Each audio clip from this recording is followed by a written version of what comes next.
And God said, "Let there be The light." Lord says, "Let my people go." I am the way and the truth and the life. No one comes to the Father except through me.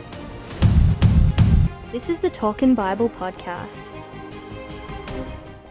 Hey folks, welcome again to Thursday's episode of Talkin Bible. We've been talking about women a bit. We're talking about Mary and Martha today, Jeff. We are, right. But not from John's Gospel, where they do appear a lot, but we're talking about it from Luke's Gospel. The only other reference to Mary and Martha outside of John's Gospel, I think. I love Mary and Martha. Yeah. They're really interesting people. Yes, indeed. They've got a lot to do with our Lord Jesus, haven't they? They sure do. More than we probably see in the Scriptures, actually. Yeah, oh, well, no doubt. There was a very close sure. relationship, it says, with Jesus had with them. Yeah. Rightio, so we're going to be reading from Luke chapter 10, starting at verse 38. As Jesus and his disciples were on their way, he came to a village where a woman named Martha opened her home to him. She had a sister called Mary who sat at the Lord's feet listening to what he said. But Martha was distracted by all the preparations that had to be made. She came to him and asked, "Lord, don't you care that my sister's left me to do the work by myself? Tell her to help me." "Martha, Martha," the Lord answered, "you're worried and upset about many things, but few things are needed, or indeed only one. Mary has chosen what is better, and it will not be taken away from her." What an interesting discourse. Yes, that is. at multiple Is it levels. a discourse? I don't know. Yeah, a little conversation back and forth, yeah. Yeah. So it's interesting that the home, it says it's owned by Martha, her home. A woman named Martha welcomed her into her home. Okay, yep. Into her home. Right. Now, some people think that, or some scholars believe that Martha may have been widowed, and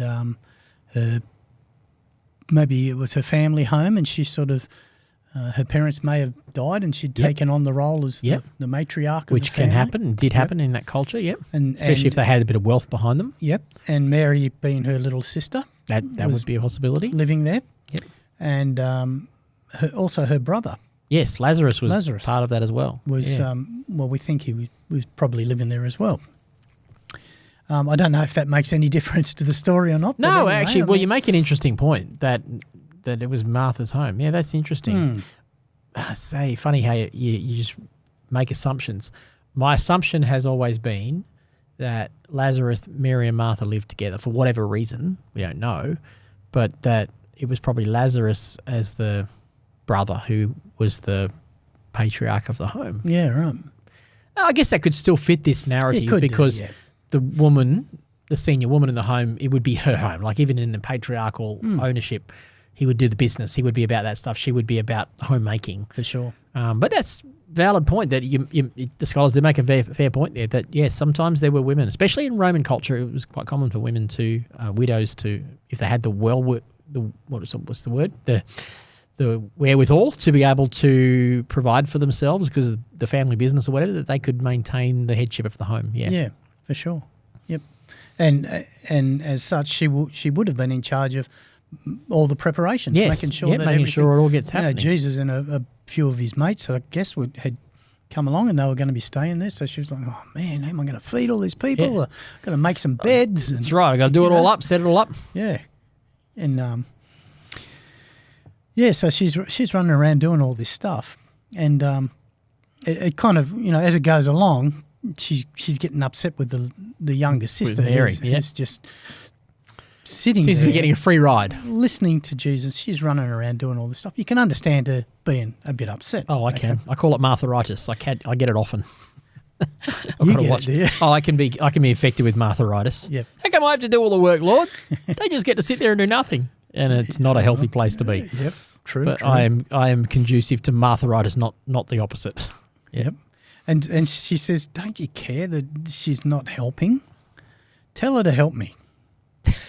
I'm just laughing because as a pastor, I get this a lot. This assumption that we as pastors somehow, do you get this where people come to you with their problem with someone else and they want you to tell the other person to fix it. Yeah. Oh, for sure. I feel like, hey, it's not my responsibility here. You can sort yourselves out. I'm not taking sides in this. I get this so often in church life. Yeah. They don't ask you. They just tell you. They assume you agree with them and you have to fix it. Yeah. But the Lord's answer, the way he says, Martha, Martha, it's like a real, the way he says it twice, it's a real sort of endearment, isn't it? You know? This isn't a harsh rebuke. This is a soft invitation. Martha, Martha, come here. Let me just, show you. What are you worried about? Don't worry.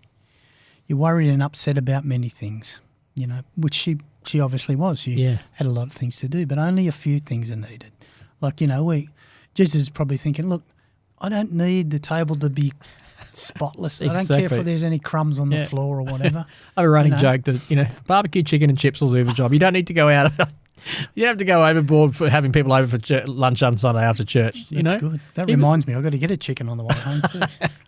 We've got Connected Our Place tonight, need chicken and chips for that then. Yep. Yeah.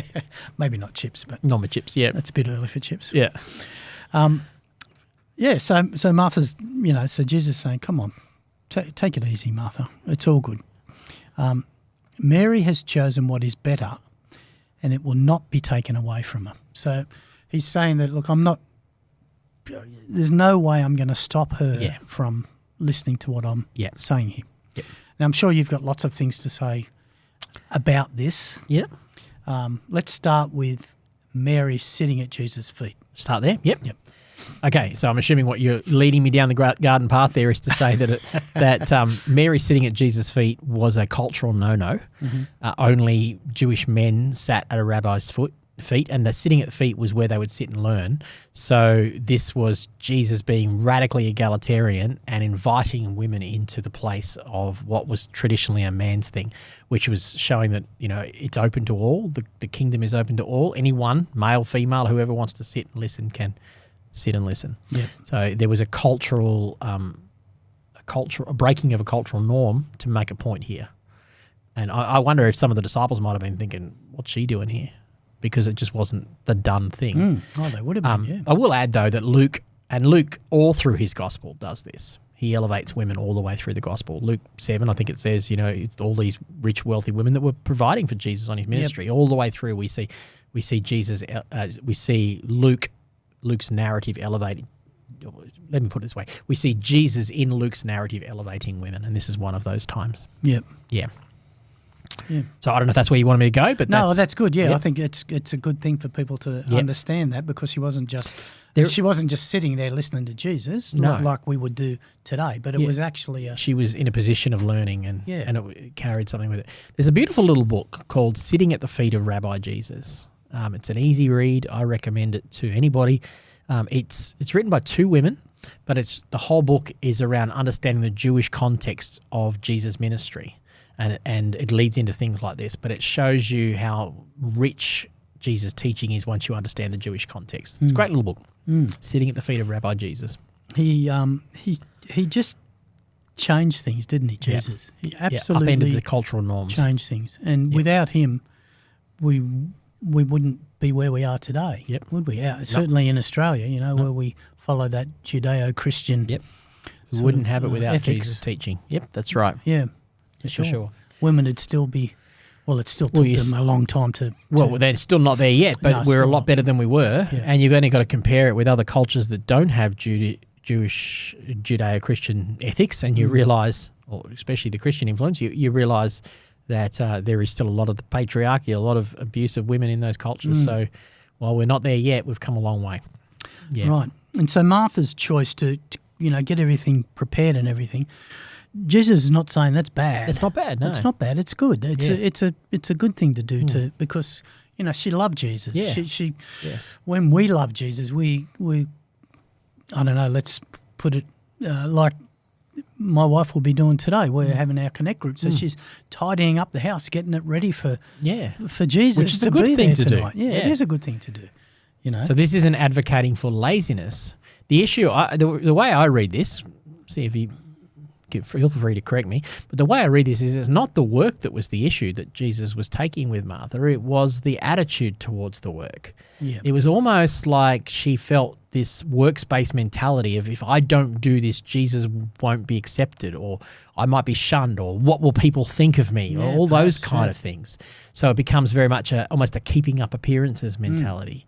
So it's not advocating for laziness. By all means, we should work hard and strive to do things well, but we should be striving to do it out of honor to Jesus, not out of some fear of rebuke from Jesus or from others.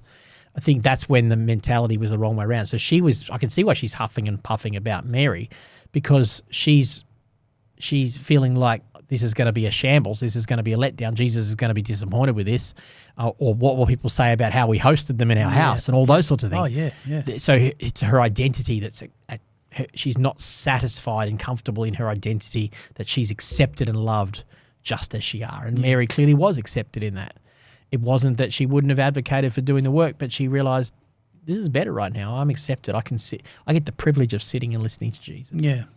Well, I think that's the main point, isn't it? That she was trying to get Mary taken away from the good thing. Yeah, the good thing, the best thing, the better thing, Jesus says. The better thing, the better thing. I think that's what's going on. I'm sure Jesus probably invited her. No, you come on, Mary, Martha. Totally. You come and sit here next to your sister. Well, I loved the way they did this on The Chosen. Of course, it's only historical fiction. But do you remember? Have you seen that episode? No, I haven't. Okay, yeah. So it's superb. The way they did the whole Mary and Martha scene was brilliant. And it was that. It was Jesus being a little bit cheeky.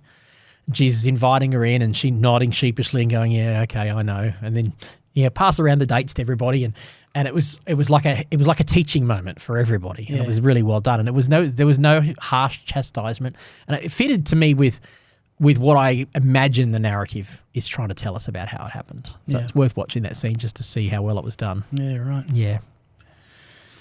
So, I think if we can kind of apply this to our modern day, what I was thinking of was like, if we're running a business or something and we're just striving to make it the best that we possibly can, try and striving for perfection all the time, and or if we're trying to make our family perfect and we're running here, running there, whatever, and we're neglecting time with the Lord, it's not a good thing. No. It's not a good thing. I mean, it's on the outside it might look good. Oh, look at that guy. His Look how business is successful doing they so are. well. Look at their beautiful family. They're always dressed so Yeah. perfectly. The house is always perfect. The lawn's always mowed, etc., etc. But we need to take time, do those things if that's... Choose the better thing, though. Like, don't prioritize the performance over the presence of God. Yes, that's right. And the presence of people too, Yes, the really. presence of others. That's a valid point, yeah. So let's just be intentional about putting some time in our days to just slow down a little bit and spend a bit of time. Yep. Living the Christian life. Sitting at Jesus' feet. Yep. Learning from Him, letting Him change us. Yeah. Yet we need to be encouraged to engage in the discipleship life, and that requires us to slow down and sit with Jesus, not be so busy all the time that there's no time to spend with Jesus, spend in His Word. If we're saying we haven't got time to find 5 minutes a day to spend some time in God's Word or whatever, I get that. Even with I had 5 kids. I get, I didn't have time to spend an hour. I had to work commitments, all that sort of stuff. I didn't have time to spend an hour, but you can find 5 minutes. Yeah. If you can't find 5 minutes, you probably haven't prioritized the right things. Yeah. Well, that's right. Yeah. And we can easily do it in church, can't we? We just get so busy keeping the church running. Totally. And become all about, once again, we become about performance. Yeah. We become about tying up all the things and caring for people and miss. As a pastor, we can do that. We can become about so focused on fussing around for others that we neglect our own sitting at Jesus' feet time. And the problem then is that eventually we can't care for others because we've got nothing of value to add. And you get up and start preaching, you go, actually, I can't preach this because I'm not living this. I'm not living it. Yeah, that's right. Yep. Yep. And that's why I have this tendency to do this Martha-ritis thing where I get busy about the Lord's work. But I know there are periods in time, and I'm getting better at recognizing it.